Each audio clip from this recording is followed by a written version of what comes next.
tas de débiles mentaux hein, qui sont à Wall Street et qui simplement, je veux dire, vont s'acheter la 300e Ferrari.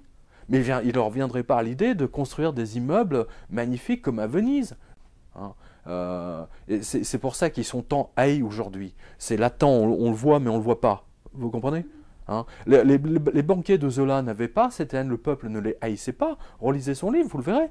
Hein. Ce sont des gens qui, au contraire, avaient des œuvres de charité, etc. etc. Ils avaient une relation à l'autre. Les banquiers protestants de Wall Street aujourd'hui n'ont strictement aucune relation à l'autre.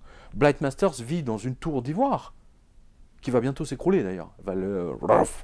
Ça va tomber ça va exploser à la JP Morgan. Vous observez bien ce qui va se passer dans les prochaines semaines, mois à venir. Ça va être très très intéressant. Hein. Leur cupidité les dévore eux-mêmes, les détruit eux-mêmes. C'est ce que montre mon livre sur Blight Masters, et c'est ce que montre aussi Julian Tett dans L'Or des Fous, et qui plus encore, Antal Fekete, dans le Retour au Standard Or, montre que effectivement la cupidité des banquiers protestants, hein, la cupidité de la Fed, hein, surtout de ne pas vouloir revenir au Standard Or, hein, va amener une destruction de l'économie mondiale à une échelle biblique. Hein, je le cite de mémoire. Comment est-ce qu'on peut imaginer le retour à justement un échange, enfin une masse monétaire basée sur les talons or, alors qu'il y a une telle différence entre la masse monétaire globale et les réserves d'or possédées? Comme on parle de l'euro est mort, c'est bien gentil, mais on ne reviendra pas au franc. Enfin, vu comment ça a été déjà... c'est dommage que votre question ne passera pas à l'antenne, ça c'est dommage. Qu'est-ce qui a été voté récemment par l'Eurosystème? L'acceptation de l'or en tant que partie intégrante du tiers 1 ou 3, peu importe. Hein, chose qui était impossible il y a encore des années et des années, eh bien, est possible depuis à peu près un an, c'est nouveau. Hein, les banques centrales acceptent l'or physique, hein, des lingots d'or, aussi bien des maisons de trade, hein, de trading, hein, comme garantie, alors qu'auparavant, elles le refusaient. Pourquoi elles le refusaient? Ce sont les Américains qui ont imposé ça à toutes les banques, hein, en disant que l'or ne valait rien. Hein. L'or ne vaut rien, c'est bien connu, hein, de la part des Américains, surtout depuis qu'ils sont sortis de leur méga escroquerie hein, de Bretton Woods. Hein, vous le savez ça.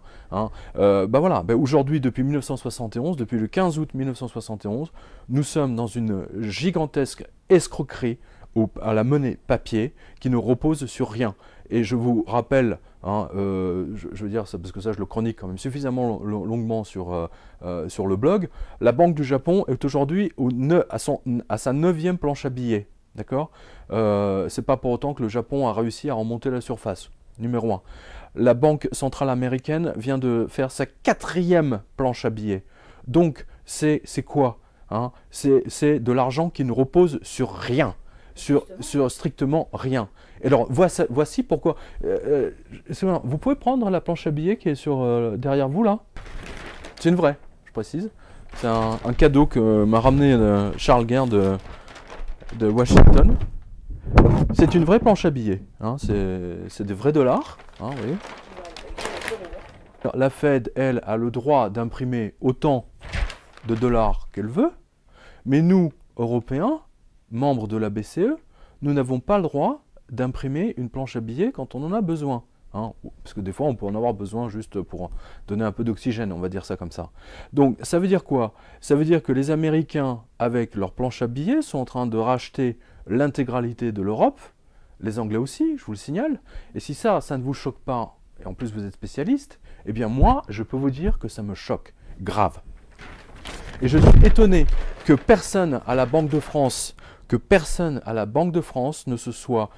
n'ait fait une conférence de presse en disant la situation actuelle est strictement inadmissible puisqu'elle permet aux Américains, aux Anglais et aux Japonais de tout racheter en France et ailleurs, hein, pas qu'en France, en Espagne, etc. D'ailleurs, ils s'en cachent pas, les Américains, ils sont en train de racheter tout Paris. Hein, voilà. Ils sont en train de racheter tout Paris avec juste l'ex-marque dollar hein, ou Epson dollar. Voilà. Ça, c'est une vraie planche à billets qui ne leur coûte rien, qui leur coûte quoi? Peut-être 5 centimes à imprimer. Et là, ce sont juste des billets de 1 dollar, mais il aurait pu ramener des billets de 100 dollars, par exemple. Hein. Et c'est exactement le même coût de production. Hein. C'est de l'argent qui ne repose sur rien. Donc les Allemands, eux, ont toujours favorisé le capital travail. Enfin, là, vous voyez, c'est le travail, on monétise le travail des gens. Hein, on va dire, par exemple, les gens travaillent tant d'heures, etc. Donc ils produisent tant, grosso modo. Hein. On ne va pas rentrer dans les détails techniques. Alors que les Américains, eux, ils ont simplifié la chose. On imprime. Allez, roll Raoul. Et vous voyez dans quel état sont les États-Unis aujourd'hui? Vous croyez que tous leurs planches à billets ont servi à quelque chose? Bien entendu que non, puisque aujourd'hui ils sont en train de battre, ils ont quasiment sur 313 millions d'habitants, d'accord? Vous enlevez 100 millions d'enfants et vous enlevez 100 millions de vieux, hein, donc de très vieux, hein, voilà. Eh bien, il vous reste 100 millions de personnes qui travaillent, d'accord? Sur ces 100 millions, hein, ou un peu plus, on va dire, ça joue, vous avez 50 millions qui vivent avec des tickets de rationnement. Oui, mais enfin, si ça vous rassure d'avoir 50 millions de gens, 50 millions de gens... Oui, non, mais peu importe, 50 millions, c'est 40, non, excusez-moi, 47,7. Hein, on va pas... 47,7, mais à mon avis, à la fin de ce mois-ci, ça va être encore pire. Ils vont frôler les 48 millions. Parce que là, sur les 2 derniers mois, ils ont battu le record absolu de nouvelles personnes qui ont demandé l'aide enfin, qui ont demandé les food tickets. Food stamps, pardon. Voilà le terme technique. Alors, voici à quoi servent les planches à billets. Aujourd'hui, la situation des banques françaises, elles sont en faillite. Hein, je vous le signale. Groupama est en faillite. Hein, Dexia est en faillite. Hein, et c'est la banque postale qui paye. Hein, je salue tous les crétins gentiment, qui préfèrent encore garder un compte à la banque postale, qui payent Dexia. Hein. Chers amis, quand vous allez à la banque postale, que vous voulez retirer 200 € ou 300 €, on vous dit ce n'est plus possible. Surtout les jours où il y a les minimums sociaux qui tombent. C'est une véritable catastrophe en ce moment à la banque postale. Les guichetiers n'en peuvent plus, ils sont à cran.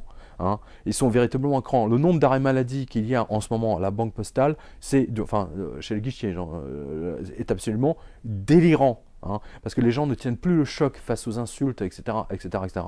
Donc je dis à tous les Français qui ont un compte à la banque postale, quittez-les, allez à la BNP. C'est encore la banque la plus solide, même si elles sont toutes dans des états absolument lamentables. Quittez la banque postale, allez à la BNP.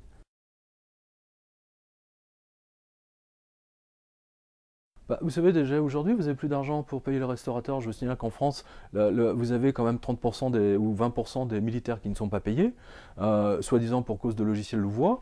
Vous avez toutes les notes de frais, on va dire ça comme ça, des policiers, des magistrats, les heures supplémentaires, etc., qui sont payés au lance-pierre, enfin, ou avec 6 mois de décalage. Les gendarmes de réserve ne sont plus payés. Hein, on leur a expressément expliqué qu'ils seront payés dans 4 mois. Vous avez les informations sur le blog. Hein, donc vous voyez bien que déjà pour payer, on demande du crédit au restaurateur, hein, et du crédit dans le temps. Et c'est l'État français qui fait ça. Hein. Donc il y a un sérieux problème. Tant que les Américains font de la planche à billets, hein, pour faire remonter le Dow Jones, hein, on vous dit que la bourse se porte bien. Mais de la marche, comme moi, n'est pas dupe. C'est peut-être un des rares d'ailleurs, hein, en France qui n'est pas dupe de je veux dire, c'est remonté au cric. Et d'ailleurs, l'information qui est tombée hier soir, ou ce matin, je ne sais plus, hein, c'est que l'intégralité du New York Stock Exchange, donc le CAC 40, a été vendue pour 8 milliards de dollars. A été vendu à un groupe qui s'appelle ICE.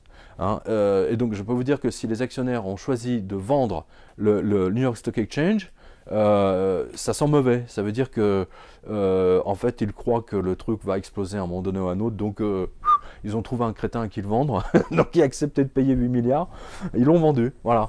Ça c'est des signes qui ne trompent pas, hein. La vente du New York Stock Exchange pour 8 milliards, je trouve que c'est pas cher payé pour le New York Stock Exchange, qui comprend le CAC 40.